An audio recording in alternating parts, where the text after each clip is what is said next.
All right, welcome to the Krug Show, everybody. Hope everybody's having a great day. It is November the 8th, 7:05 on the West Coast, 10:05 on the East Coast. Lot to talk about. Exciting day in Santa Clara today. Lots going on. Lot to discuss. Niners getting ready to take on the Jacksonville Jaguars Sunday. Welcome to the Krug Show, our Wednesday night edition. Kev in the house. We open up the phone lines and we're going to take video calls on Wednesday night. And we're glad to do it. It's always fun. We'll put that in the stream if we haven't already. But first, Kev hit some topics. We'll hit that. But first, let's shout out our sponsors, Marin Auto Glass, bottom of the screen, marinautoglass.com, 415-883-3030. A great company, New York style Italian sausage. The only kind of Italian sausage I will eat is New York style Italian sausage. And, of course, Pig in a Pickle, the title sponsor of the Krug Show. 2 locations, Emeryville and Corte Madera. Check out Pig in a Pickle. More on them later on. Kev, good to see you, man. How's school? What's going on in the background there? It's good. It's good. In the background. The background. Are we going to critique Kev's background today? Do we have the bed made? Bed is made. Bed's made. Look at that. Sort of. Kind of. No, yeah, school's good. Semester's getting towards Thanksgiving. Quarter. But yeah, I know it's going good. Philosophy's kicking my ass, but I'll live to fight another day. I'll pass the class, move on, forget about it, live and learn. Well, this is a pleasant diversion on our Wednesday night edition. We take phone calls and take video calls, but let's get into the Niners. I was down there today, and a lot of interesting stuff. I mean, first of all, Banks with the turf toe didn't practice. Trent with the ankle, and they're saying it's actually worse than they initially thought. So because he's had prior ankle injuries, so his situation's kind of not exactly for sure. We'll find out later in the week. Drake Jackson was limited today with a knee. Ray McLeod was sick. The Niners have lost 3 in a row here, and they're going to Jacksonville against a really good Jacksonville defense. And the more I look at the matchup and look at Jacksonville on both sides of the ball, this is going to be a monumental challenge for the 49ers to try to avoid a 4th loss in a row. Coming off the bye, I think the expectation is that they are going to bounce back in a big way. And I know I talked to some people today that feel exactly that way, but I'll say this. Don't sleep on the Jaguars, because the Jaguars are 13-4 in their last 17 regular season games under Doug Peterson, and their a talented football team. Kev, where are we starting with the questions tonight? I think we have to start at the headline of the day. Ooh. Steve Wilks is now moving to the sideline, from the booth to the sideline, per Shanahan's request, I assume. Now I'm gonna play you something, okay, and just give me your take on it.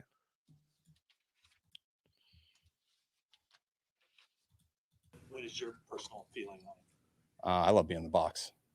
I think that's the best spot. I feel like you guys would judge me too hard if I went up there. If it ever gets cold enough, I might be. I like a chair and a desk and a lot of stuff to write down and things like that. But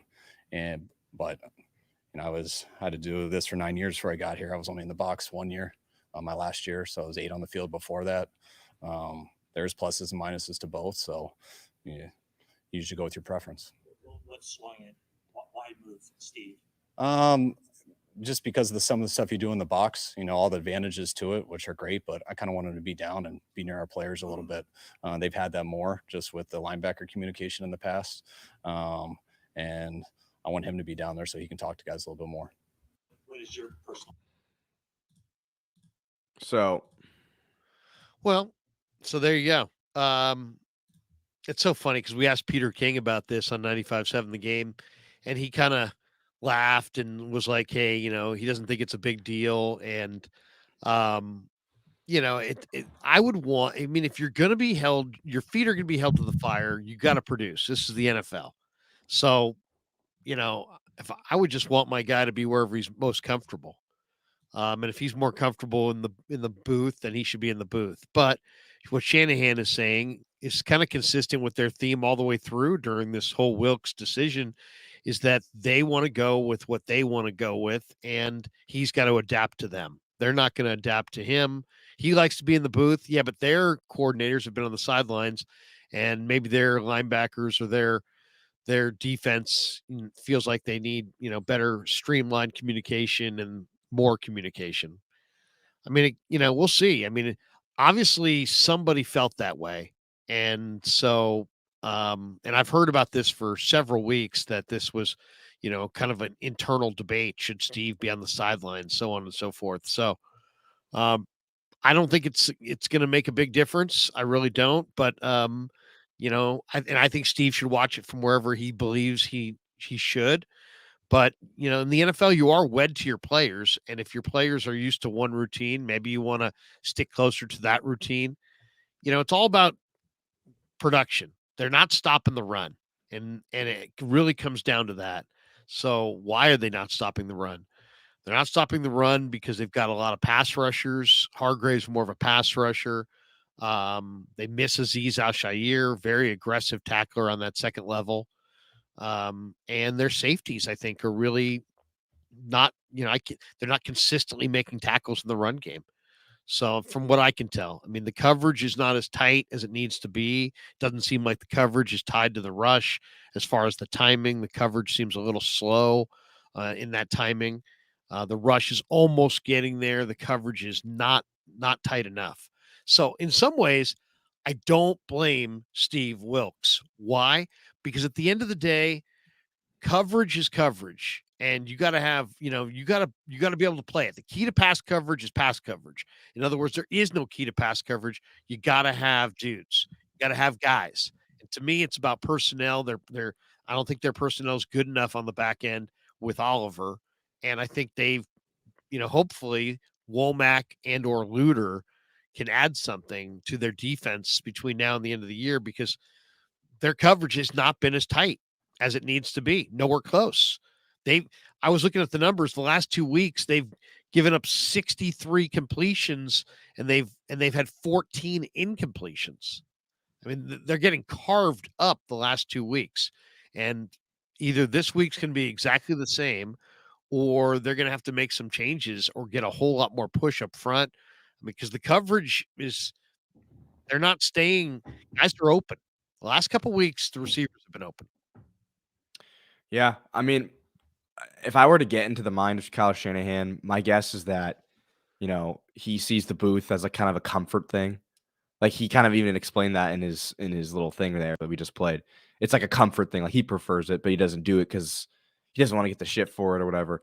I think they gave Wilks that luxury, but now that they've lost a few games in a row, they're kind of like, you don't have that luxury anymore. You don't have the luxury of being in the booth. We need you on the field. That's what we want to do. So Shanahan's kind of taking the reins a little bit away from Wilks in that sense. I think he's kind of telling him what to do. And I know we kind of talked about this before, but I just feel like if you're going to give him the job, you got to give him the ability to do what he wants. But I mean, if Wilks is okay with it, I mean, that's the other thing. Wilks is going to talk on Thursday, right?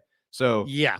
So it's like he'll probably, I mean, who knows what he's going to say? Maybe he's going to say, I don't care. Or maybe he's going to say, it's fine by me, or yeah, I need to communicate better. But as I know it right now, it's the way it works is Wilks is on the radio, talks to Holland, and then Holland talks to Warner on the field. That's what I heard someone explain. So maybe, having Wilks on the field kind of clears up some of that miscommunication potentially. Maybe there's miscommunication we're not aware of that's going on the field. So, I mean, I guess we're going to have to figure it out. We'll see how it goes, but I don't know. It may be a nothing burger, but it's obviously a very pivotal time right now. Right now, it's a must-win scenario.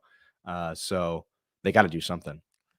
Yeah, I mean, I would look down at my roster and say, let me look at some of the young talent that I have that I'm not using yet. Ronnie Bell, Braden Willis on offense, Jalen Graham, Jair Brown on defense. And I would try to utilize some of my younger players and at least take a look at them.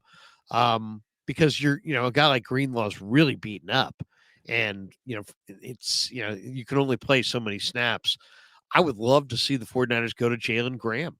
I really do. I think, he did nothing but make tackles at Purdue. He looked great in the preseason. He can run. He can break down in space. He's an undersized linebacker who can break down in space and make lots of tackles. He made lots of tackles at Purdue, and he looked great in the preseason. I would love to see him active just so if Greenlaw does go down in one of these games, they've got, somebody who can step in and man that beyond Oren Burks and Demetrius Flanagan Fowles. I think that would help. I would really believe Graham could make a ton of tackles. What I see is a lot of, running backs and guys standing around and there's nobody flying to the football.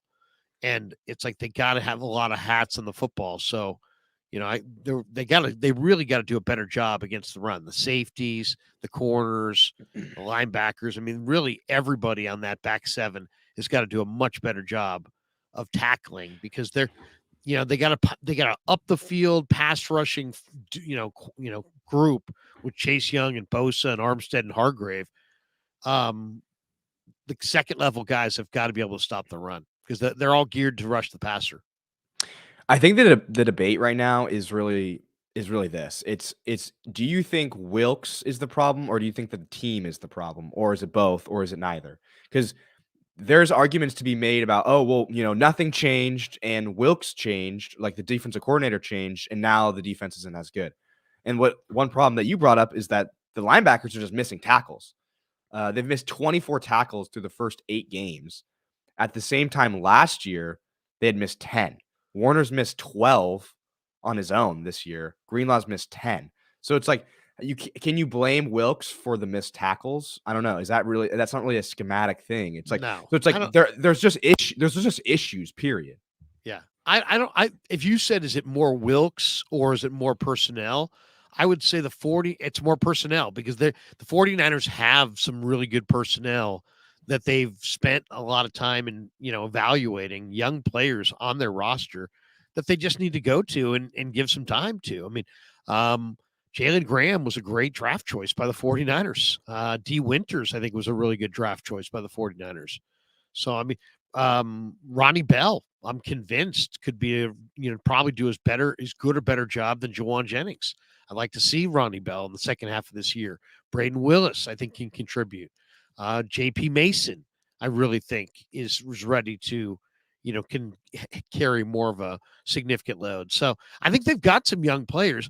They're, if they want to see more speed, and Shanahan today, he said, he kind of turned it on me. I said, you need more speed. Where are you going to get that speed? He's like, where do you think? And I'm like, well, do you have any ideas? And I'm like, well, Danny Gray. I mean, I know Danny Gray's just pure speed. Can you get him on the field? And that's just one guy. But, if I had gone on, I would have said, hey, how about Jalen Graham?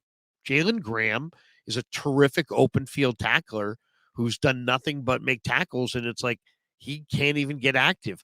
I would definitely activate Jalen Graham. I just really believe that he's a fantastic linebacker. And right now what they need is they need to make tackles in space against running backs because, they're and Greenlaw looks really, really banged up, and Warner's played a lot as well. Flanagan Fowles and Oren Burks are good players, but I think they're really, better special team players.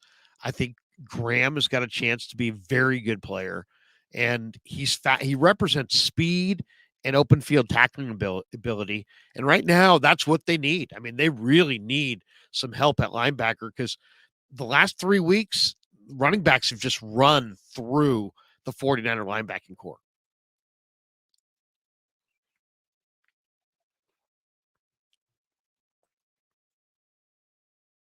Kev, your mic. I think you're muted. Oh, sorry. What I was saying was I'm less concerned about the linebackers than I am about the secondary. The linebackers are at least proven blue chip guys. I mean, I would bet that Greenlaw and Warner get better before I bet that they get worse.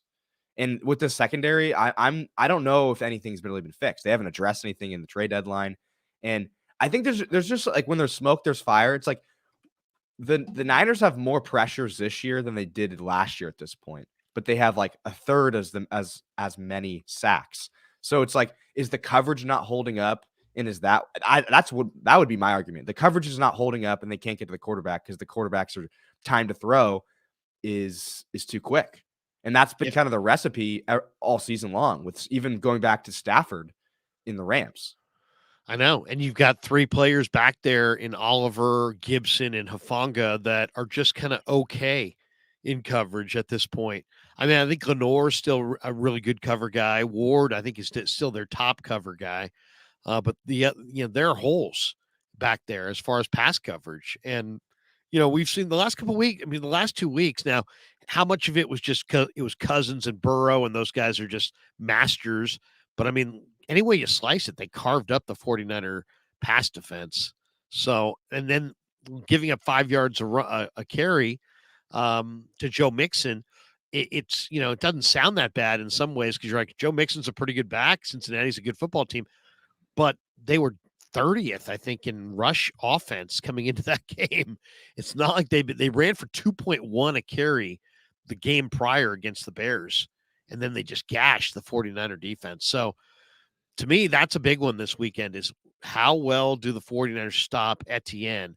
Nick Bosa was asked that earlier today in the locker room. I was standing right there, and Bosa's like, hey, you gotta wrap up and you got to get a bunch of guys on them. It's like you got to set edges in the rush game and, on the edges of your defense, you got to force them back inside, and then everybody's got to arrive at the party, so to speak. You got to get a lot of hats on the back, and they haven't been able to do that the last few weeks. It's a lot of they look like a very fatigued, tired defense. I thought on the last game they looked just a step slow in everything they were doing. Well, why don't we get right into the matchup, and why don't we start it off with what you were just talking about, which is the Bosa question. Do you want me to play it right now? I'll just play it right now. Lawrence gets rid of the ball really fast. How do you affect a quarterback who's getting it out in 2.4, 2.5? You stop the run and you stop the screens and the RPOs and the quick game, and you try and force them into playing quarterback, playing the position, going through reads, and hopefully later in the game make those plays. Pretty direct, cerebral answer, though. That's interesting. Take away, obviously, stuff the run. So can they stop Etienne? Can they bring a bunch of guys and slow down Etienne? Now, he's only averaging 3.9 a carry, so it's not like he's totally dominant there, but he made a huge play last week against the Steelers, or 2 weeks ago before the bye, where he caught a 56-yard touchdown and beat his man down the field. He's got pretty good speed, and they'll throw it to him down the field. They also have Tank Bigsby, the other back here, as well as Jermichael Hasty and D'Ernest Johnson. But, just watching their game, Kev, against the Steelers, even though, Trevor Lawrence has a big arm, and even though he's got Ridley and Christian Kirk. He makes mistakes. Well, not only does he make mistakes, but he's got speed to go down the field, but their whole thing is they run off and then come back. And they just got so they can get Lawrence into a rhythm, and he's throwing short, and he throws a lot to Evan Ingram. He threw to him. They connected on 10 passes. He's their leading receiver. Last game. Yeah, Ingram's just really, really a fast tight end who's everybody loved coming out of Ole Miss, and then he just didn't happen for him. Now he's matured. And he's still got that speed, and he just creates a lot of separation. So he does these little comeback routes. He's wide open, just wide open. Then you got Christian Kirk and Ridley. Ridley's is a great route runner, very smooth, and has excellent hands. Christian Kirk's a home run hitter. He's like you can throw it to him down the field, or you can throw him hitches. They also have Zay Jones. So, this Jaguar team has some speed at weapons. Etienne, Ingram, Kirk, Ridley, what do these guys have in common? Jamal Agnew, they all can run. So this is going to be a really challenging game for the 49ers. I think pass defense, because I think the ball's going to be coming out quick. There's going to be a lot of pressure to have tighter coverage. You got guys who can really run by you all over the field. And a quarterback that's got a big arm that can get him the ball. So it's like, there's a lot of stress points from the Jacksonville offense to the 49er defense. And then defensively is really where the Jags are quite a bit better. Josh Allen's elite. That's number 41, the defensive end, the left defensive end. He's just absolutely as good a defensive end as there is in the game. Trayvon Walker is on the other side. against Colton McKivitz most of the day on Sunday. And Trayvon's strong and fast. He's the number 1 pick. Doesn't have tons of moves, but he's definitely a big defensive end that sets the edge.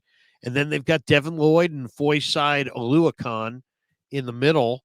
And Oluokun is just Nice pronunciation by you. Thank you. I worked on my Foyside Oluokun. Oluokun's just crazy good. Yeah, I mean, if you don't block him, he just makes every play. And if you watch him, he's unbelievable. Yeah, I mean, this guy is a truly dominant inside backer. Devin Lloyd is incredible. They made 20 tackles combined last week. 16 were solo. So those guys shut down that second level, and they come flying off the edge.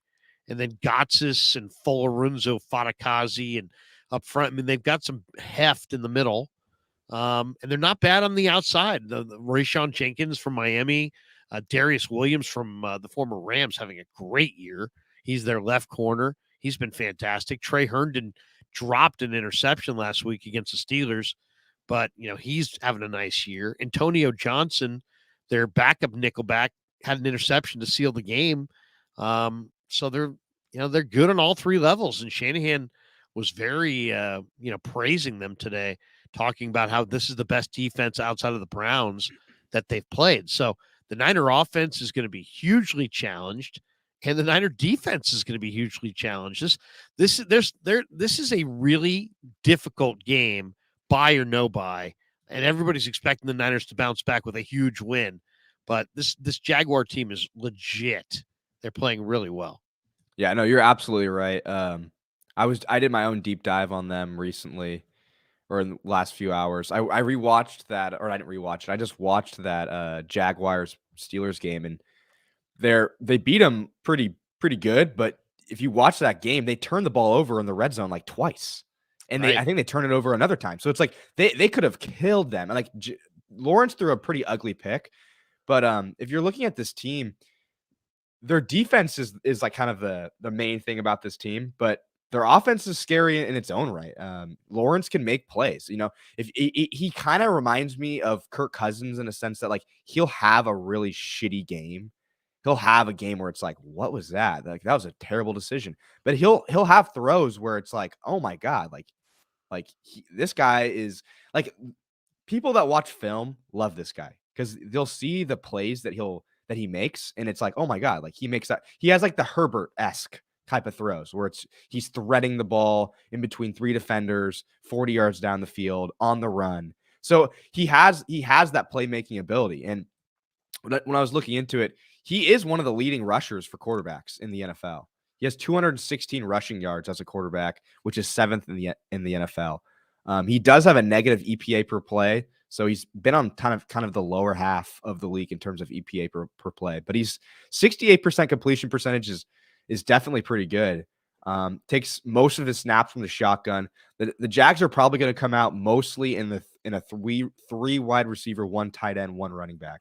So Calvin Ridley's been their guy recently too.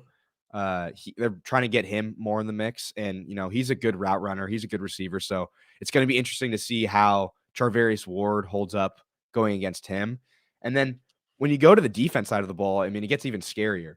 They have the 3rd ranked defense by EPA per play. They're only allowing 93 yards per game on the ground. The 3rd fewest rushing yards in the league. Yeah. The only thing I would say is that I was surprised by is that they're the 2nd worst sack team in terms of sack percentage. So that's interesting. But yeah, how do you say Foyesade Oluokun? Right, Foyesade Oluokun. He's very highly rated by PFF and as a coverage linebacker, and Josh Allen is a great edge rusher. Oh, Josh Allen is awesome in college. Yeah. SEC Defensive Player of the Year. His final year, he was awesome. He's a blue chipper, and he's playing like a blue chipper. He's an amazing player. So they're really, really scary off the edge. They've got guys, and Trayvon Walker. There's a reason Trayvon Walker was drafted number 1. You're going to see him Sunday. He's very strong and fast. I mean his battle with Colton McKivitz, I think, is going to be very interesting. I was talking to Colton a little bit about him today, and just off mic, but Trayvon Walker is a guy who, he will bull rush you. And then he's got, just when you think he's not fast enough, he'll dip the shoulder and try to speed rush you. If you get off course, he can knife inside. He's very strong at the point, setting the edge. I mean, he's a young player who's really raw, but he's an enormously talented player. So it's I think that first play of the Steelers game, he bull rushed their right tackle or whatever and just got a sack immediately. Yeah, and he's crazy talented. Darius Williams is phenomenal. I mean, I always liked Darius Williams with the Rams, but he is playing so well now in Jacksonville. Campbell's hurt. I didn't mention Campbell or Cisco, but both those guys are good players, and they're both hurt. And I don't know if either of those guys is going to go in this game. The one thing I will add is they're facing ETN, and he may be the best running back that they faced, right? Because, I mean, who else have they faced? They didn't face Barkley. James Conner. Yeah, no. So I'll take ETN over any of those guys. I mean, ETN's explosive, and he can catch the ball. He caught a touchdown in that Steelers game playing from the wideout. He was Pollard. Oh, yeah, I guess Pollard. But Pollard's had a bad year. But Pollard's actually had a really negative year. I'll take ETN this year over Pollard, just in the way they played. Mixon, no. you don't like Mixon? 5.4 carry last week. But, I mean, you've seen ETN. He's explosive. Yeah, he's fast. ETN's fast, but I mean, you got to break tackles. I think if you hit ETN, I think he's going to go down. I like this one. He's about, you got to make sure that you know where he is on the field in the pass game, because he can slip behind you. Yeah. And ETN is their CMC. ETN is their CMC. That's a perfect comparison. Not saying that he's as good as CMC, but he is their CMC. Did you just read that out of the chat? Okay, buddy said ETN is their CMC. And it's funny because in college, I felt like he was more of a scat back, but now that I'm watching him, he's definitely put on more muscle. He's definitely more of a power. He has more power now, for sure. Yeah. All right. Topic 2. That was topic 2. Oh, okay. Topic 3. I want to share something with you.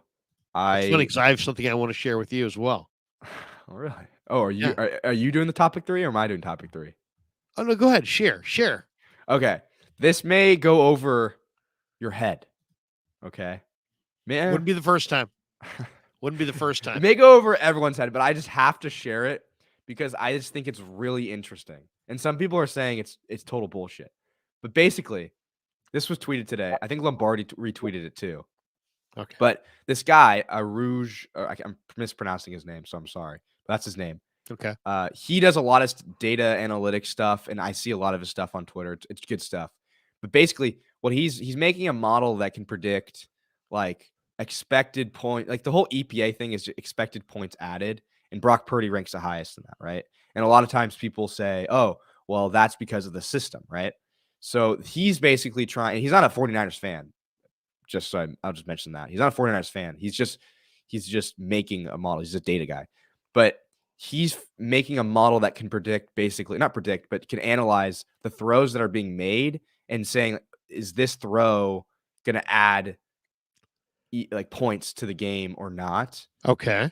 So that it's isolating out the system and it's just focusing on the throws. So I'll show this graphic and you can see the graphic here. So basically on the right-hand side, why is Purdy way over here in the top right? That's very good, isn't it? That is very good. Dave Lombardi has shown me these graphs, and it's like if you can go top right, you're like the king of the universe. In this graph. Top right. You want to be top good. right? So from top to bottom, like on the y-axis, top would be just EPA per play. So Purdy's 1 on the top right, and then like 2 is 2 because he's the second highest, but he's in the middle, kind of, right? So what the left to right is this realized EPA, actual EPA, predicted EPA, sacks and quarterback runs excluded, minimum 100 attempts. That's the standard. That's the key. That's what we're looking at here. Yeah. So basically, like the right and left is the expected EPA by the decision. So like if you're on the far right, it means you're making really good decisions. So like okay, the quarterbacks in the far right make good decisions. So like Mahomes, so that would be Brock Purdy, Mahomes, Lamar, CJ Stroud. Yeah, and then it's like a line between like Kirk, Baker, Goff, and Stafford. But it's more just to show that Purdy. That's interesting. I think it's interesting. I think it's really interesting to see that Purdy, according to this, is making really, really good decisions. And I think that's kind of the argument of the people that are more on the pro Purdy side is like, oh, he's making really good throws, and it's not like he's doing this in spite. Like he's not a good quarterback who's just doing it because of the offensive system and it's easy. It's like he's making good throws and good decisions at a very high level. At a higher level. And what's the up and down graph? Like why is it's why realized yeah, go ahead. realized EPA. So it's like actual EPA, like the EPA like that you actually get minus the predicted EPA. So it's a little confusing. So Purdy has an advantage because he was predicted so low. Yeah. Gotcha. So like he's So that's interesting. outperforming. It's He's like outperforming his prediction. yeah. Now I see it. Yeah, I think I actually might have misstated what this graph was for the first time, but that's basically what it is. Well, So either way, he's playing well. Yeah. Right? I mean, either way, he's playing well. I need to get Lombardi. We need to phone in now the Lombardi. turnovers- Like, Lombardi, can you explain this to us? Can you explain this to us, Lombardi? Hey, Dave, what's going on? Actually, I talked to Dave today, and he's going to be with us on Friday nice. afternoon. Yeah. Nice. Lombardi will be in the house Friday afternoon. Looking forward to that. But no, can you leave that up there? Can I see that one more time? Yeah. I mean, I really like that. I mean, as far as that, looking at those different levels, can we look at the second level real quick before we move off?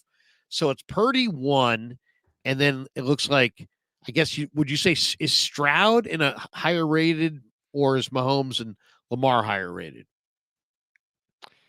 The way that you read the graph. Now I'm confusing myself because I thought okay, let me see, because this guy clarified it.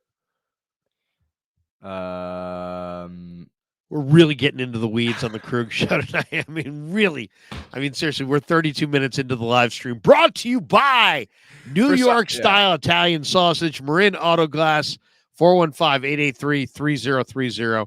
And of course, Pig It Up Pickle, the best barbecue in all of Northern California. And should we go with Underdog Fantasy? And let me give you my Underdog pick of the week before we move back here to this graph and try to understand more of this very obscure graph that Kev has brought to the show.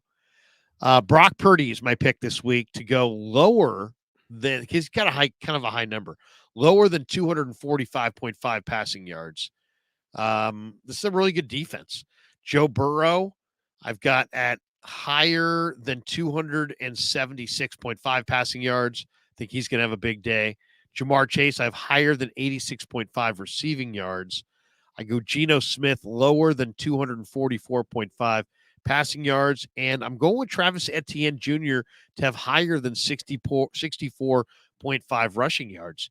I'll believe in the Niner run D, when they show it to me. Until then, the way that teams have been running on the 49ers, I would say Etienne's a lock for 65 yards. What do you think?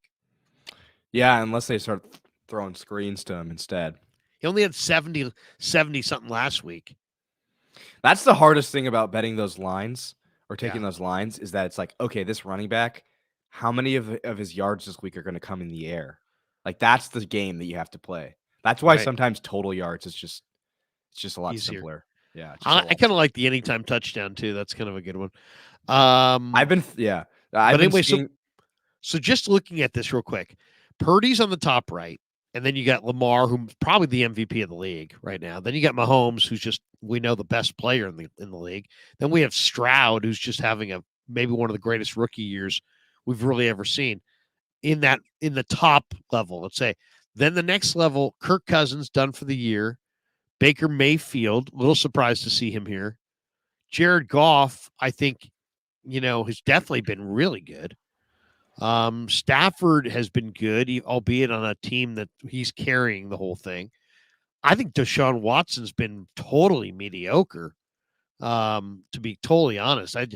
I mean, when he's been in there, I've watched him a couple times. He just doesn't seem like the same player from a couple of years ago. I'm not sure what's going on with Deshaun. Garoppolo's been bad. Russell's been. I haven't watched a lot of Russell, but most people would say he's been bad. You're saying that Jalen Hurts is now having a worse year than Baker Mayfield, and I mean Deshaun Watson. They're on further to the right on this graph. I don't know.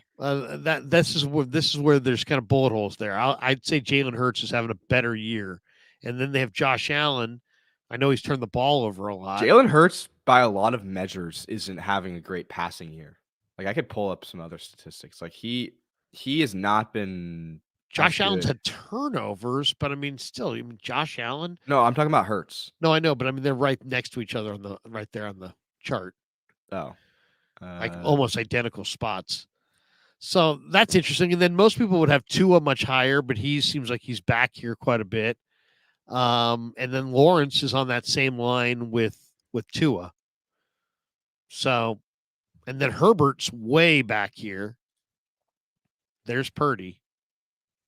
There's Herbert. Purdy, Herbert. All right, that's enough. Yeah. I got a little bit over my head that I wasn't anticipating sharing that, but now I feel like I shouldn't have, because I kind of effed it up on the explanation there. It was a bad moment for you. Get him next time. You get him next time. Get him next time. I will share with you, because what the heck? Why not? This is from earlier today in Santa Clara, talking to Shanahan, and let's hear what he had to say. Let's hear what I had to say. Where is it? There we go. Got to get it back to the front.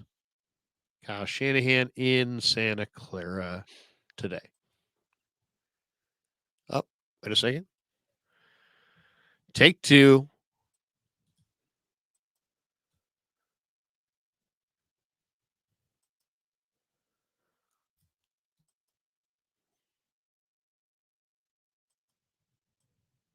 Okay. Or let me share it. I can probably just share it then. It's not. Maybe the volume's just not going. Here. I'll play it. Which one is it?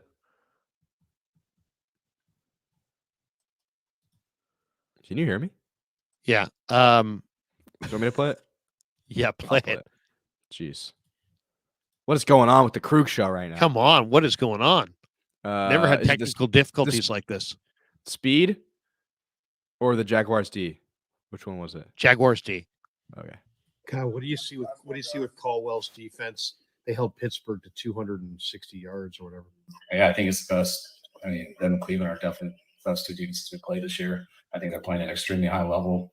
They're not giving up yards. They're one of the hardest teams in the league to run the ball against. I think they're number one in getting turnovers. I think they're number three in giving up explosives.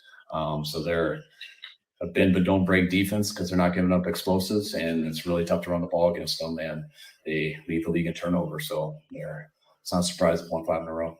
Kyle, what do you see with? There you go.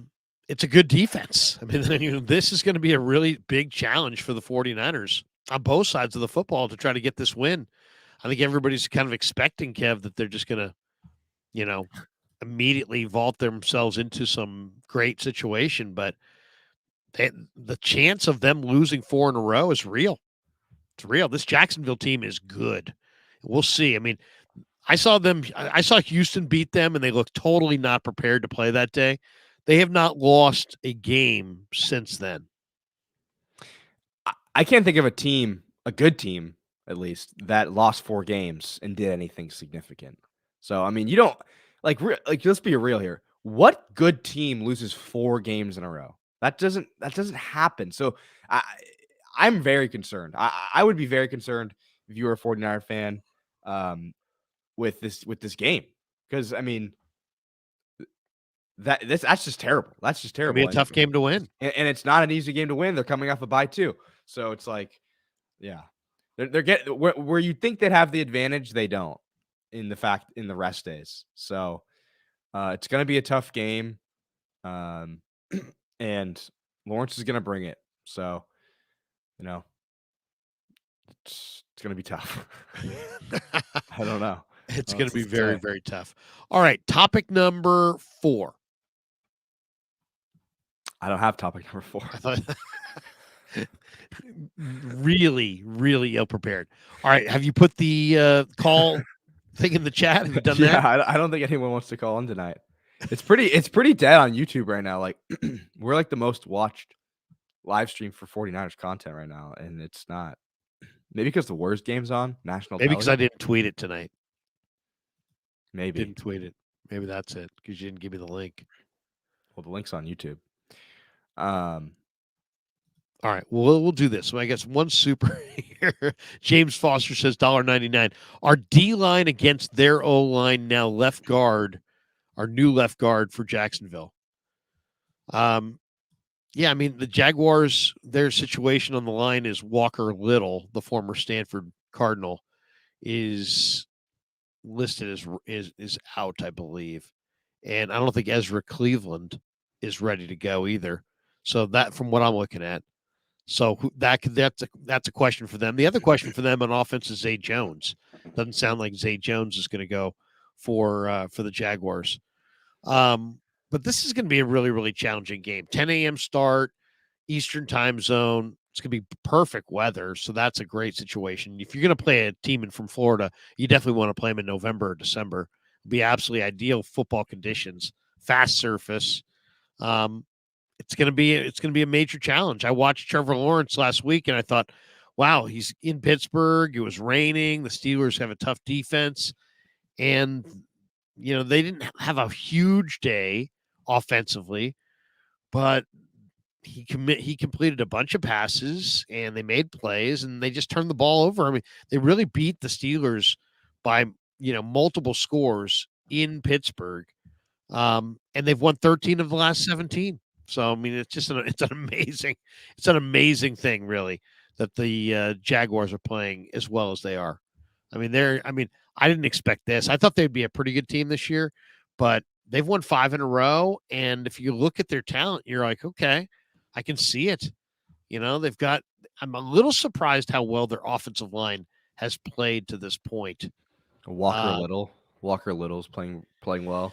Cam Robinson, Luke Fortner, Brandon Scherf, the former commander, Anton Harrison's a young tackle who's got a lot of talent, but I'm just a little surprised that they've played as well as they have. Isn't Walker Little the Stanford kid? Yeah, second round pick him. a couple years ago. I remember him. He's a good player. He's a blue chip high school player. He's a monster too. I mean, the guy's like 6'7". I'm more worried about the 325 Niners. pounds. I'm more worried about the Niners offensive line. I mean, is Burford's playing, right? Or because Feliciano's playing for Banks, correct? Right. So it's going to be, we don't know about Trent Williams. I mean, the story of today was that Trent Williams is still unknown. So it could be Jalen Moore at left tackle, John Feliciano at left guard, Jake Brendel at center, and then Burford at right guard and McKivitz at right tackle. Yeah. Per PFF, the Niners have the 6th worst pass protection. They've allowed 84 pressures through the first 8 games. But the interesting thing, and not to bring this up about Purdy, but Purdy has actually been able to evade most of the sacks because he has like one of the highest like pressure to sack ratios. Where he's getting pressured and not getting sacked. So that's another pro for Purdy. The other thing I thought was kind of interesting is when we talked to Peter King earlier this week. I mean, he's a real big Brock Purdy guy. I mean, I'll say this: Peter didn't say this for they pushed him. Mark pushed him on it a little bit. He didn't say this, but he basically sounded like he thinks the 49ers can beat any team in the playoffs in the NFC. Obviously there's the Eagles there, but that to me I thought was really interesting, and he really spoke highly of Brock Purdy and saying that he felt like Brock Purdy had enough arm to make all the throws and win the Super Bowl. Which there's a lot of people, Kev, that are saying exactly the opposite. That's really not the situation, that Brock doesn't have enough arm to win it all.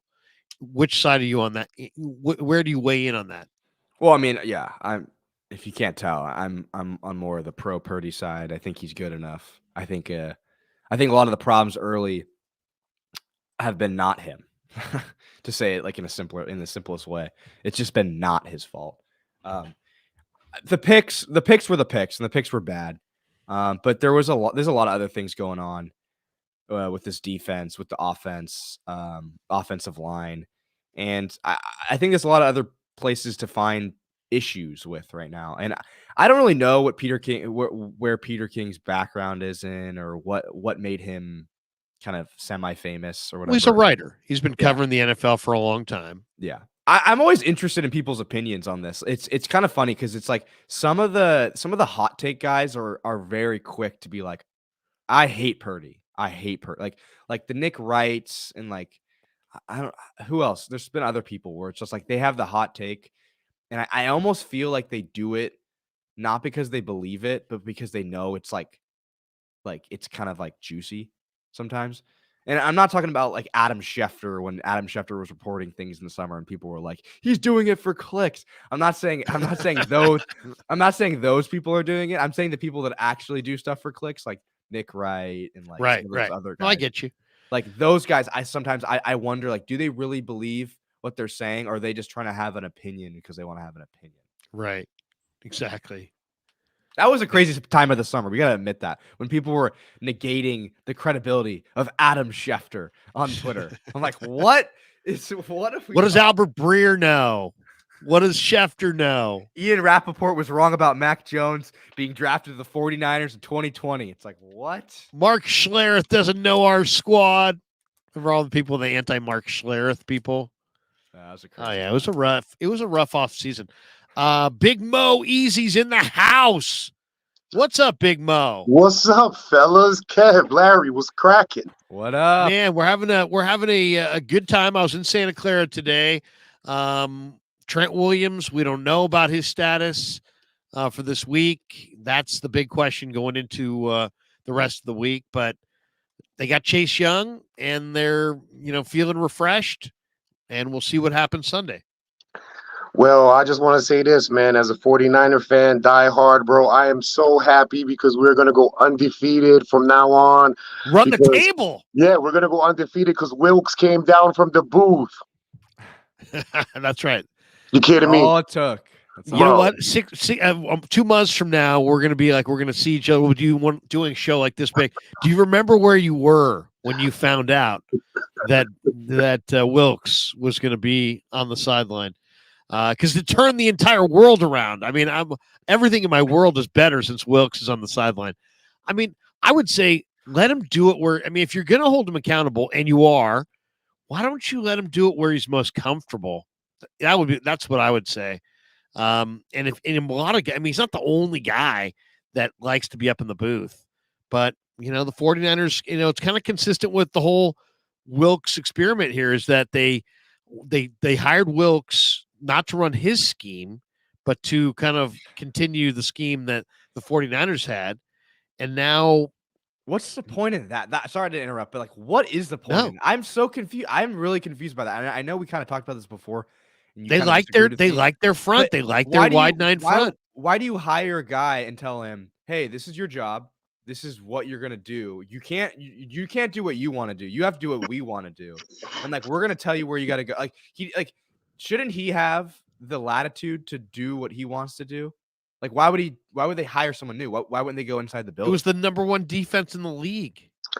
See, the problem here is, boys, is that what nobody is addressing, and that I've always tried to address, is the number one factor of this whole thing is Kyle's ego. That is the number one issue that we're having with this whole thing. It's his damn ego, okay?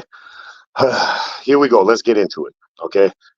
Bro, he started this whole thing by bringing in Wilks, okay? You brought in Wilks, and then you let Wilks bring in Isaiah Oliver.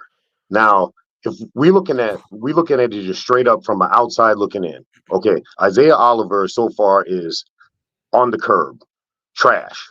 You know what I'm saying? He's having a rough. He's being Bro, he's been hefty bag. He's You know what I'm allowing like a saying? 109% or a 109 Bro, passer it's rating. been ridiculous. Okay, His now, mother still loves him. Let's not forget that. yeah. And you know what, bro? I don't even like dogging on players. You know what I'm saying? Let's not Because you dog know him. what? Let's not dog him. Yeah. No, So no, I'm not even I gonna know do what that. you're saying. But He has struggled in coverage, and I wonder if he's got the ability to mirror really good receivers up and down the field out of that slot. He seems like like anybody gives him a double move, and it just doesn't look like he can hang, and like almost like he's got to wrap up the receiver, and that's a bad spot to be in. I mean, I just think that I'm looking for Womack and Luter to, and I want to know from Wilks if he thinks Womack and Luter are going to impact this situation. I mean, and that is it going to be sooner, later? I mean, they only have 3 weeks to activate these guys, and I'm not saying they're the secret, but at least you got some faster, better coverage guys there. And when you have better coverage guys, there's a chance for better coverage. I mean, I really believe that it's not really on Wilks. I think it's kind of just they don't have great coverage guys. I mean, I look feel at bad. Hufanga. He's not playing good in coverage. I mean, Gibson picks the ball off. He's pretty ordinary in coverage. I think that's those two guys are the safety pass coverage has not been great. Then you mix in Oliver. They're not real deep there, so they can't really go to Ambry. It's just that their coverage on the back end is just they're not making plays on the football. I mean, I feel bad for Wilks, you know what I'm saying? Because he's getting the magic trick pulled on us. You know what I'm saying? He's get the hocus pocus right here. Kyle's over here like, oh, abracadabra, look at me, look over here. But then really, it's not that. You know what I'm saying? It's like Wilks is being the scapegoat of this whole thing. You know what I mean? It's like, dude, Kyle wanted a subservient coach. You know what I'm saying? He didn't want a coach that was going to be in his face. He didn't want Vic Fangio because Vic Fangio going to give his opinions and let him know what's going on. This whole thing is falling off because Kyle's ego and the way he wanted to put this team together, which is fine. You know what I'm saying, bro? You're the head coach. Do what you're going to do. But you got to be held accountable when you be effing stuff up. That is 100. You know what I'm saying? James Foster agrees with you. He says if your head coach does have a huge ego, he shouldn't be your head coach. Well, he just needs to relax on the shit. You know what I mean? He needs to just like realize it's like, bro, it's not only you, dude.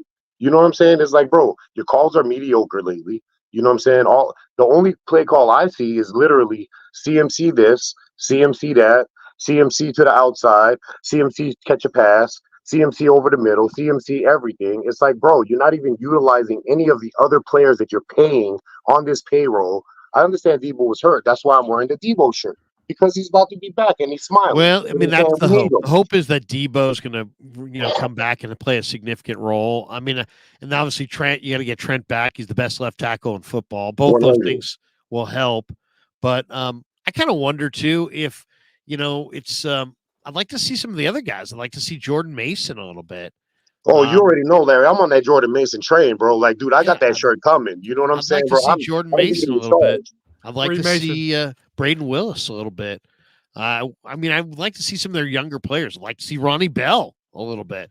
And on defense, I mean, there's a few other guys. I mean, if your safeties aren't making tackles in the run game, I wouldn't mind seeing Jair Brown. I mean, you're giving up 5 yards a carry. How many more weeks can you give up 5 yards a carry before you look at your young linebackers? I'm just saying, Peter King made the point on 95.7 a couple weeks ago where he said, Kyle Shanahan ought to use his bench more. And really the whole thought of it is just you want to make sure that you get to January football with a healthy Debo and a big time playmaker like that ready to roll and a healthy McCaffrey. And they're using McCaffrey a ton. But they don't really have the luxury anymore. They have to win this game. That was more of a thing like when they were beating Dallas by 40 points or 30 points. It's like, then you play JP Mason, but instead they wanted to run CMC into the last second. Like now they don't have the luxury of ever doing that because they actually have to win these games. Like they can't risk it anymore. I'm just saying, I'm not convinced that the young guys aren't better across the board. I personally think that JP Mason might be not an improvement on McCaffrey, but I think he would definitely be an improvement on Mitchell. And I just think Mason has shown enough where you want to give him at least 6 or 7 carries over the course of the game. Ronnie Bell's got terrific hands. I'd like to see him in the slot a little bit at times instead of Juwan. I think he's a shiftier player with better ball skills and better hands. I think they lean on the guys that they're used to leaning on. I already said I'd like to see Jalen Graham activated and play on defense. So I basically the deal is they're going to have to really run to the football. Because the last couple games they've really, the running backs, the rush D has gotten precipitously worse each and every week. They're going the wrong direction. So maybe it's fatigue or maybe it's they've got the wrong personnel, but it's one of the two, right? Which one do you think it is? Oh man, I don't know, man. I mean, I think it's just a collaboration of all of it. You know what I mean? I think it's all of it. But let's be real, man. This is a nut up or shut up game. You know what I'm saying? Like the Jags, they're going to be a tough battle, man. And if we lose this game and we lose 4 straight, bro, you want to talk about people coming out the woodworks crying, bro? It's going to be something serious. You know what I'm saying? Because, dude, that ain't going to be it. I got faith that we're going to come off this bye and we're going to bust these Jags in the ass. You know what I'm saying? I really believe that we can do it. I'm not going to say it's going to be easy, but I really believe if we use our weapons. Now, let's say the word again, people, weapons, not just CMC, we can pull this shit out.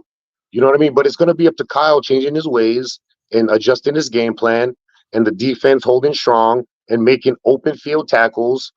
You know what I'm saying? Like, they got to clean it up, man. Like, it just seems like they're sloppy. You know what I'm saying? It just seems sloppy, man. And, like, this is the funny part. We're so used to watching this team at such a high standard that now when we see it falling off, we see the wheels falling off, being sloppy, it's like, bro, this is not 49ers standard. This is not what we are accustomed to. So get the train back on the track and let's get it rolling, boys.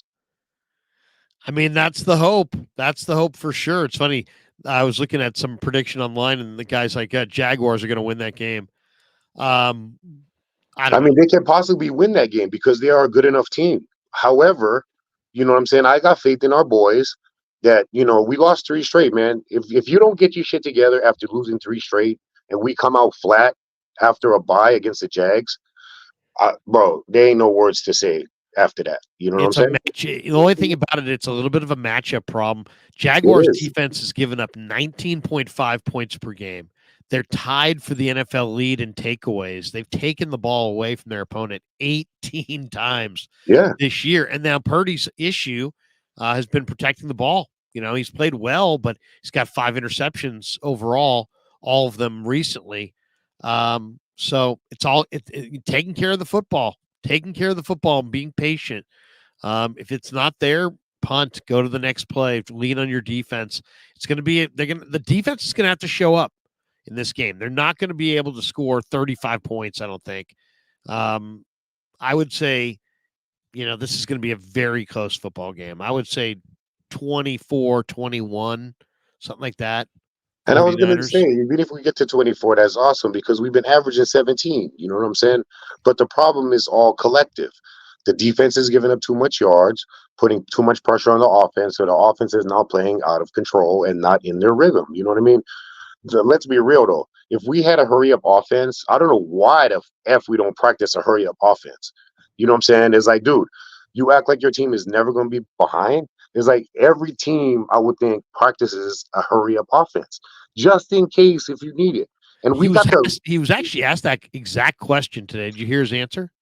I did not. Can you tell me, Larry? Because I know you were there. Yeah, he basically said that nobody practices the hurry-up offense, and that that's really it. Just I mean that I'm pretty sure he said it was. I mean, it was Grant's question. If you could pull it, I mean, no one does that. But nobody practices a hurry up offense. That just doesn't sound right to me. I mean, he's the coach. You know what I'm saying? He's the expert. I mean, I got to lean on what he's saying. But I mean, we'll see if we can find the cut. Kev, see if you can find that cut because that don't sound right. Yeah, it didn't sound right. Big Mo, what's happening in Vegas? How's you staying good? I like the shirt. You got the chain going. You got the Niner hat. Man, you know I'm Niners all the way, bro. You know what I'm saying? But I keep it real. You know what I'm saying? I'm a Niner realist, not rah rah shish boom bah. Let's keep it real. You know what I'm saying? But that's why people like your show, man, because you got real opinions. You know what I'm There you saying? go. There Now, you go. you might not like them all, but they're gonna be real in the field. You know There what I you mean? go. Which I appreciate.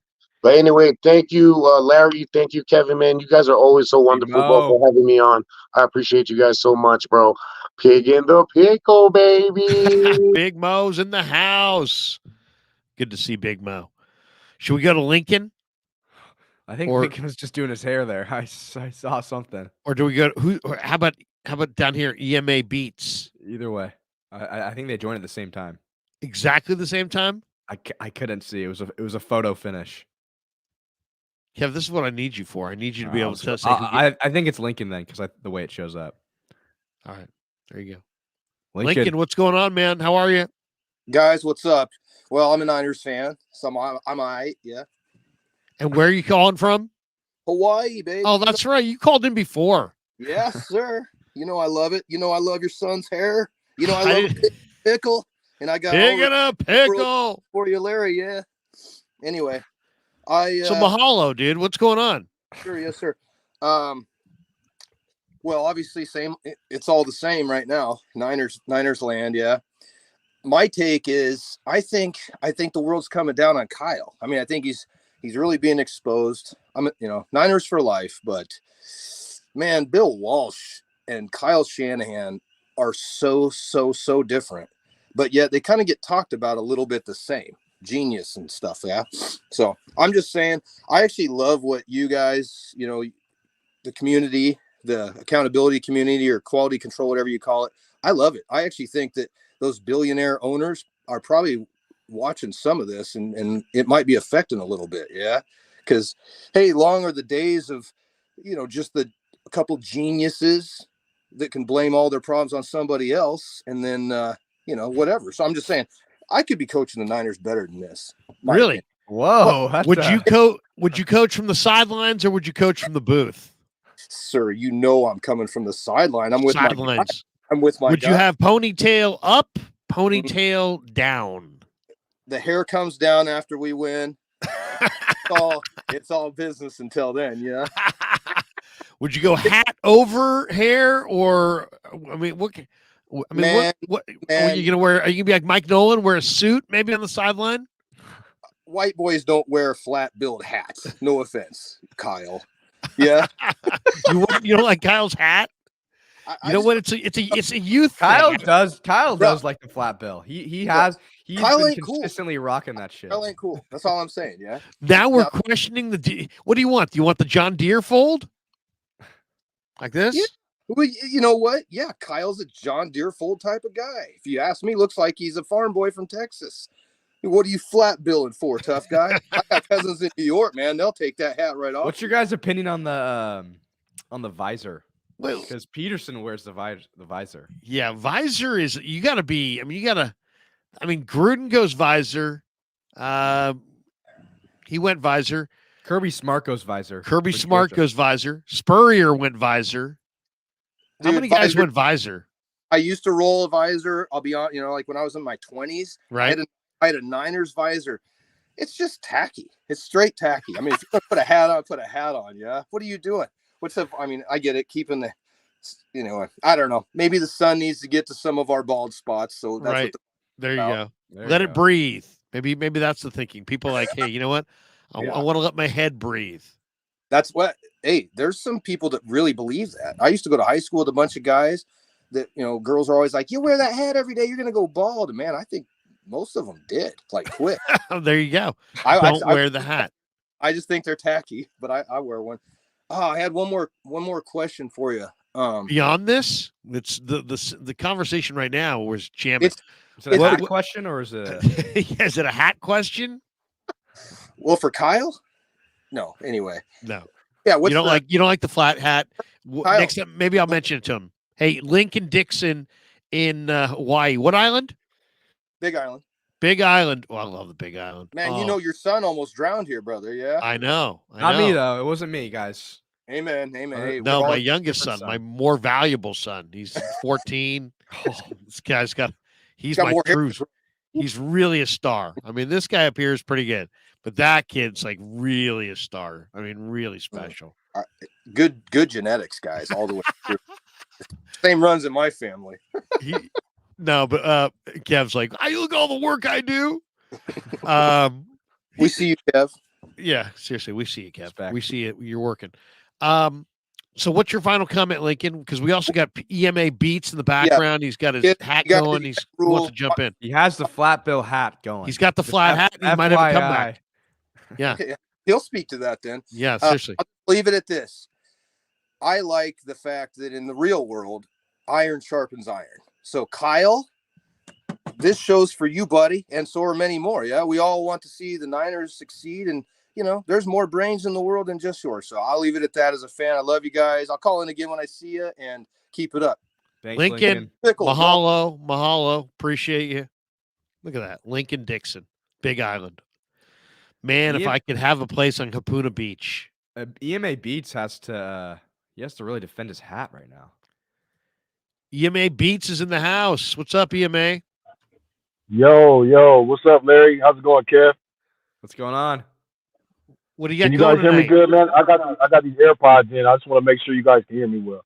Yeah, we can hear you real good. Where are you calling from? Sacramento, California. There you go. I went to Sac State.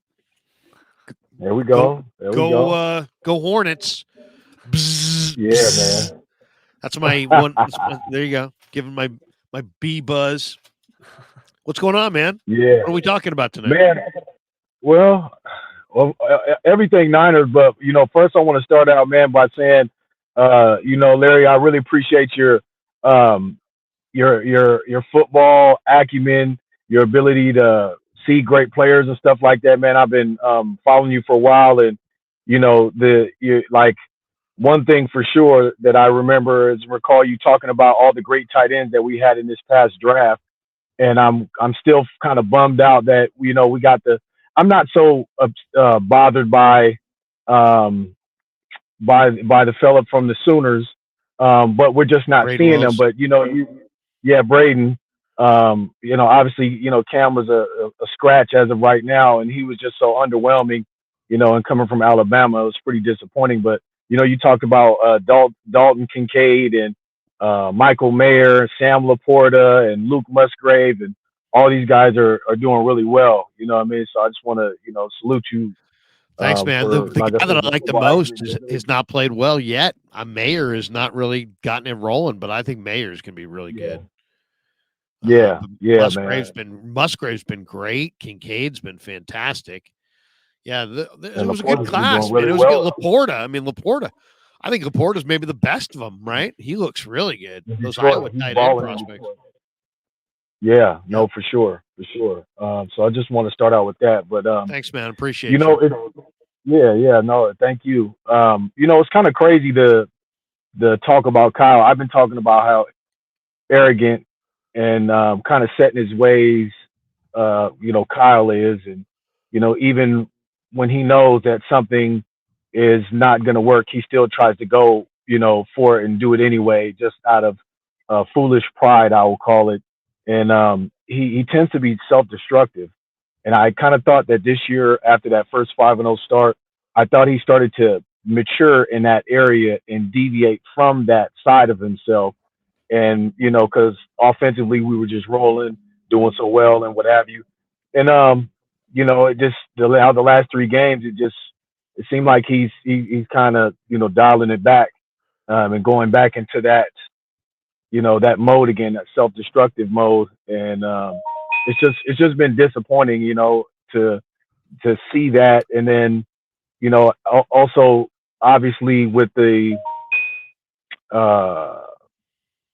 defensive coordinator, Steve Wilks, kind of, he's been hanging on by a thread. I mean, had we not been scoring the points that we had, we'd probably be one and we'd probably have 1 win right now.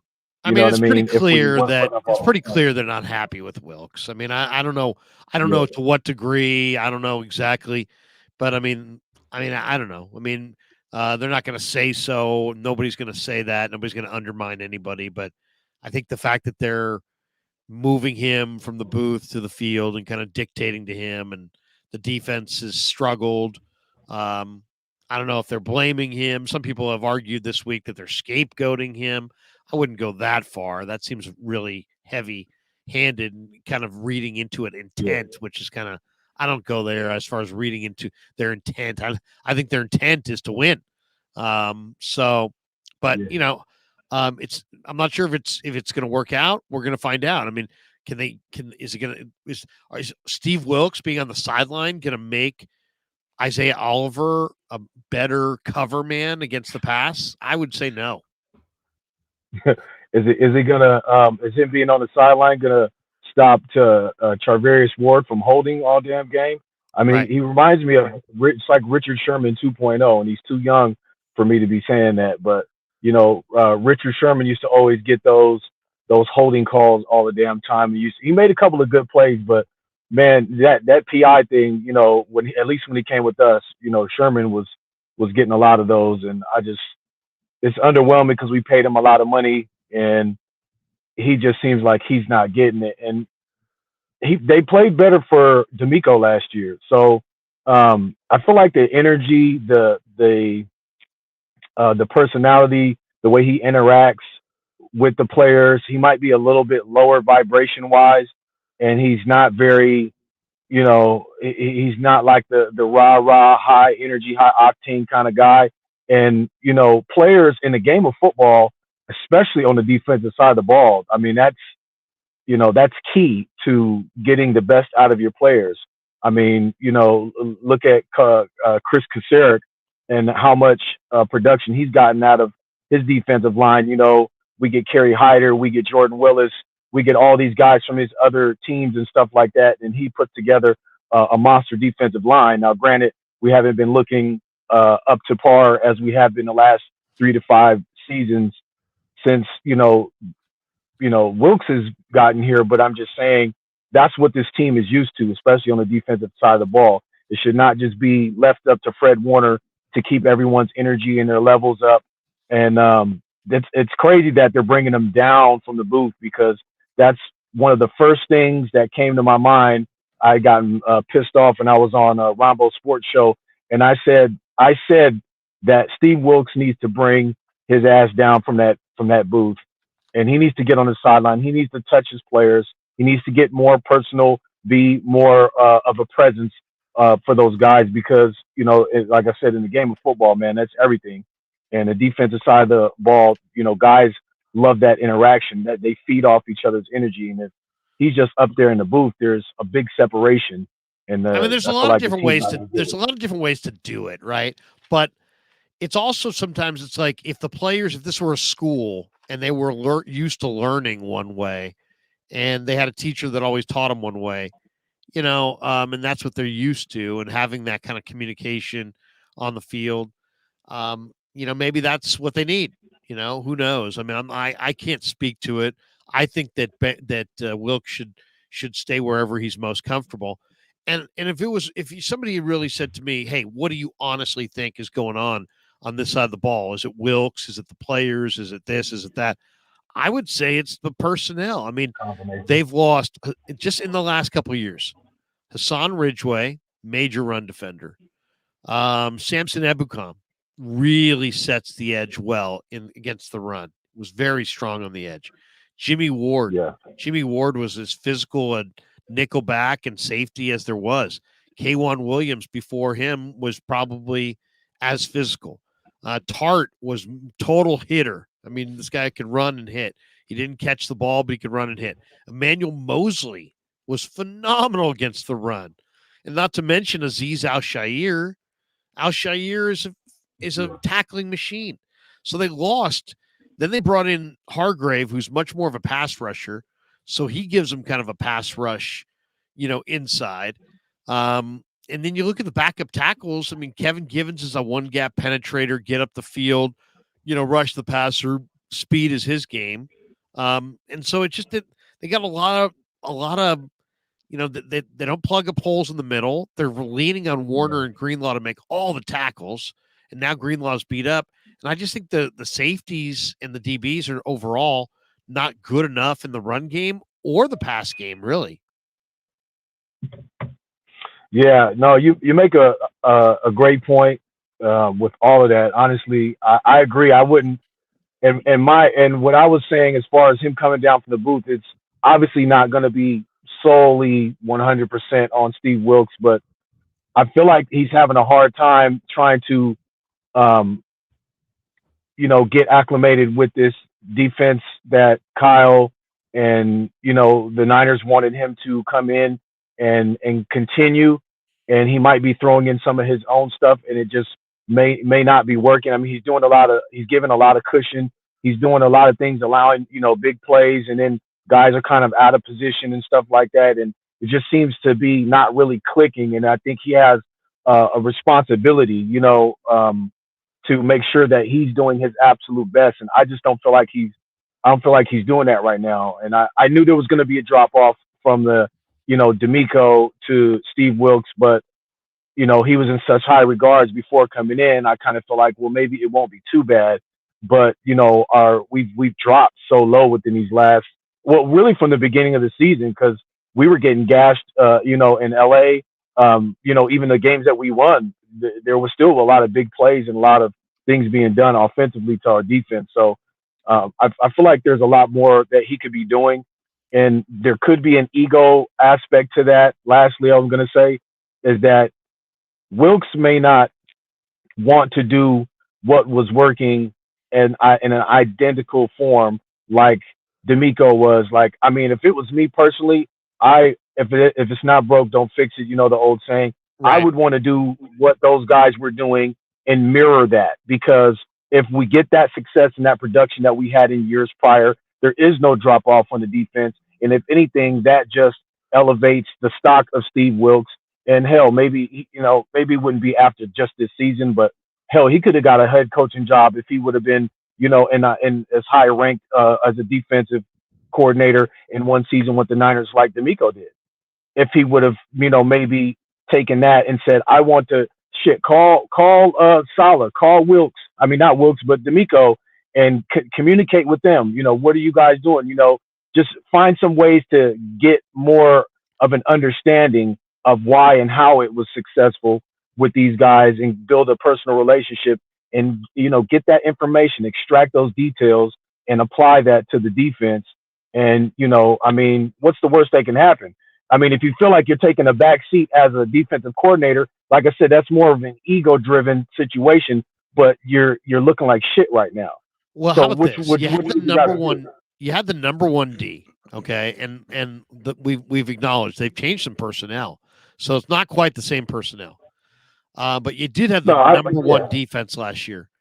Maybe the plan should have been to, if you really loved your scheme that much, if you really wanted to stay with your scheme, maybe they should have gone in-house, and the way they did with Saleh, the way they did with D'Amico. Those guys were guys that they brought. They knew their culture, knew their defense. It's like, if you really loved your defense and you're number one, why would you didn't want to change your defense? Why force a new guy in who's normally designs a defense and say, run our defense, instead of just promoting from within? Daniel Bullocks or one of these other guys that they could have gone with. Instead, they wanted the experienced guy who had done it before, and they asked him to adapt to them, and it looks kind of awkward at this point. They've got some good players on the back end. They've got a really talented defensive line, and if Greenlaw and Warner are healthy, they've got really, really good linebackers. So it's not like he doesn't have talent. He's got tremendous talent. But what they are against the run today compared to where they were against the run last year is night and day. I was talking to Dave Lombardi about this. EPA, they're like 29th against the run this year. 29th. The last 3 games. They were one. They were first in the NFL last year. Yeah. They're 14th. Exactly. They're 14th right now, and they were 29th in the last 3 games. That's what the stat was. Yeah, 29th in the last 3 games.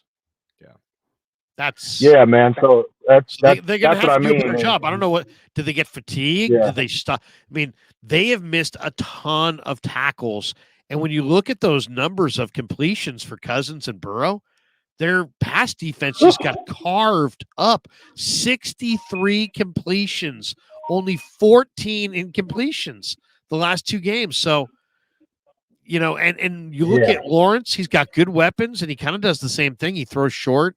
So they better, do the exact same thing every week, expecting a different result is not going to be a good plan. So it'll be interesting to see. Do they change up anything? Do they play tighter coverage? Do they make any changes personnel-wise? Beyond Steve moving to the sideline, is it going to be the same guys? Because to me, I'd like to see Womack. I'd like to see some of the younger players that maybe could cover a little bit better and maybe could cover the ground a little bit better.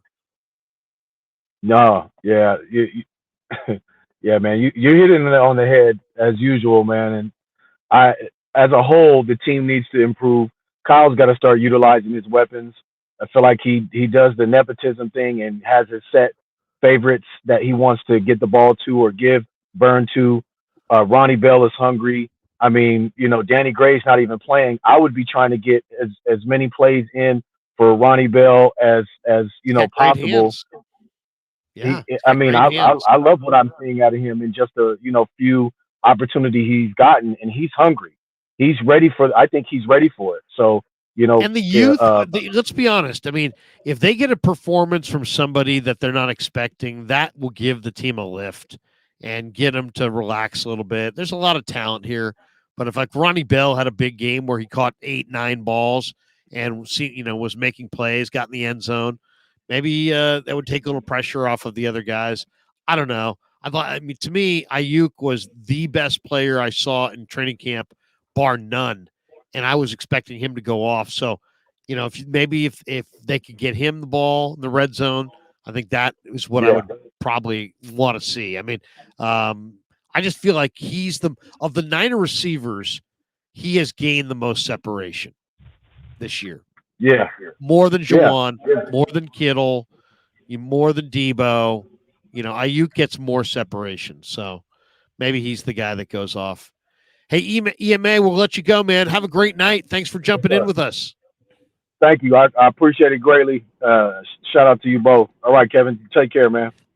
Later, man. There we go. EMA. He was good. I liked him. A couple supers here. We got this one from James Foster, who says people have to realize the criticism is coming from the defensive players and other defensive coaches. Part of being a head coach is managing the coaches. Criticism towards who? Towards Kyle? Or towards Wilks? Realize the criticism. Got to decipher everything. You're saying that criticism is coming from the players and the coaches about the scheme, which is true because I have heard comments that are like, "Oh, the front's not connected with the back end," and da-da-da-da-da. Well, they're not getting home, but we're also dealing with quarterbacks that are getting rid of the ball really quick. So when and I asked Nick Bosa this question today. I said, "What do you do when a quarterback gets rid of the football in 2.4 seconds?" And he said, "You stop the run, you shut down the screen game, you shut down the quick game, and you force the quarterback to, get the third and long and make him play from the pocket." That was his game plan. Ultimately, I don't care if it's the run or the pass. If the 49ers in Jacksonville, if Jacksonville is sitting at a lot of 2nd and 2, 2nd and 3, it's going to be a long day. 49ers have to get it done on 1st and 2nd down in this game and force, get Trevor Lawrence into 3rd downs, because otherwise he's just going to throw short. They're going to keep running. And the first thing you got to do is stop Etienne. He's got a lot of speed. Raphael 562 says, member for 1 month. Thank you, Raphael. Good to see you. Vincent says, does the media ask Kyle direct questions about his play selection in the red zone? He's been shielded because the media paints him as a savant. Has his red zone efficiency been bad this year? I mean, I don't know. I would say no. I would say until I see a statistic on that would probably be when someone starts asking questions about his play calling in the red zone. What do you want to see, I guess, is the question that you're not seeing. Yeah. I mean, I don't know. Whoever this guy thinks. Chavez. Vicente Chavez. Vicente, thank you for that, though. We appreciate you. Yeah, I don't know. I mean, does the media ask Kyle direct questions about his play selection in the red zone? He's been shielded because the media paints him as a savant. Is Kyle shielded? What do you think? I think sometimes people just throw around just certain things about what he does. Like he's not perfect. And I think some people just like take everything he does as perfect. But he has his downfalls, but he's a good coach. So I think overall he's a good coach, but yeah, some people are just like, "Oh, he's amazing at everything. He's a genius." And it's like he is an offensive genius, but sometimes it's like a simple play and I'm like, "Why are we calling him a genius for this play?" It's more like who's the guy he that knows how to get mismatches. I think his offense produces points. Who's the Sunday Night Football not Coward. It's Collinsworth. Chris Collinsworth. Collinsworth is just like a former. He's like a football. For the Bengals. He just loves football so much, and he's just like, oh my God, Kyle Shanahan. Look, he'll just do that to you. Da, da, da. Like he just loves him. He loves Fred Warner too. Like Fred Warner's the fastest linebacker in the whole. Like Collinsworth's a big Niner guy, is what you're saying. He's a big Shanahan guy. He's a big. Well, there's a lot of Shanahan has a lot of fans for sure. I mean, including Jed York. He just has a brand new extension. Yeah. So, I mean, how much do you? I mean, seriously, we at a point where they're going to lose 3 in a row, and people are not going to believe in Kyle Shanahan. I mean, he's one of the. If they fired him tomorrow, there'd be a bidding war for his services. Now, I'm not saying he's the best coach in pro football. You got to win a Super Bowl. That's what this whole thing's about, and he hasn't won one. McVay has gotten it done. He has not. So that's, I'm sure, eating at him at this point. The talk was this was going to be their year. It still may be, but they dropped. They won 5 in a row. Now they've dropped 3 in a row, and they don't look like they can stop the run. So they're going to have to play better defense, and they're going to have to score more than 17 points. How much of this do you put on the offense and his play calling? I mean, to me, when I'm watching it, it seems like the interior of the Niner offensive line is just a constant problem. Either Brendel is just getting destroyed by Reeder. Burford is, getting a ton of penalties. I mean, seems like a lot more than he's ever had. Seems like they can't have a running play without him getting a penalty. And then Banks has been pretty good. He's probably had the best year outside of Trent. And then Colton struggled against Minnesota, and we'll see. This is a big game for Colton against Trayvon Walker. That's going to be an incredible matchup. It's a big game in general, just overall. I know it sounds stupid because we've just said that over and over and over today, but that's really the simplest and easiest way you could say it. It's a big game. And it's we're not going to really have much to say about it until after. So anyways, I gotta jump soon, or I gotta jump now. So if you want to carry on by yourself, or if you want to end it right now, we can end it. We'll let's thank our sponsors. Marin Auto Glass, marinautoglass.com, 415-883-3030. Thanks to them. Thanks to New York style Italian sausage. The only kind of Italian sausage that I will eat is New York style Italian sausage. And thank you to Pig and a Pickle, title sponsor of the Krug Show. Pig and a Pickle, the best barbecue in all of Northern California. Check them out in Emeryville and Corte Madera. They're open 7 days a week. Pig and a Pickle, outstanding. And let's not forget Underdog Fantasy. Check that link in the description, and they'll match you up to $100 on your first deposit. And my picks this week on Underdog Fantasy, once again, I took Brock Purdy under 245 and a half passing yards. Burrow higher than 276.5. Jamar Chase higher than 85 or 86.5. Geno Smith lower than 244.5 passing yards, and Travis Etienne 64.5 rushing yards. I took the over. Kev, what do you think? How's it looking? I like it. Which of those am I going to hit? Probably I like Etienne just because the Niners run because he's good. I don't like Jamar Chase because he had a really bad game last week, and I'm not sure if he's healthy. He hurt his lower back. See what happens when I have to do it early in the week. I get these dubious calls. I like Burrow over against Houston. Yep. And Geno under against Washington. I could get behind that. Purdy I don't know. Against a really good defense. I'm thinking more like 220, 225, something like that. Yeah. Geno, I think the bottom's falling out. They were so bad on third down. All right, that does it for us. Hey, tomorrow I'm back in Santa Clara, and also tomorrow night, I believe me and Vish go on his channel at 6:30. I'm down in Santa Clara tomorrow. Steve Wilks talks tomorrow. Chris Forster talks tomorrow. Brock Purdy talks tomorrow. We'll be in the locker room and doing some interviews and putting that stuff out on YouTube. Hit the store in YouTube and I did some videos. I'll do another video later today for people who buy merchandise at the store. We appreciate every single one of you. And then Dave Lombardi's going to be by on Friday. Chase Sr.'s going to be by on Friday. The coach on Saturday. And then, of course, Sunday, game day, 10 a.m. game. 1 p.m. we'll go post-game with Kev, Cy. I don't know about Cy, but Kev, Rye, Danny, Baller, JD maybe in the house. And we'll talk a lot of Niners, Jaguars, hopefully about the Niners getting a win on the road. Until then, have a great night, everybody. Peace. Yeah, never met a man I've been scared of.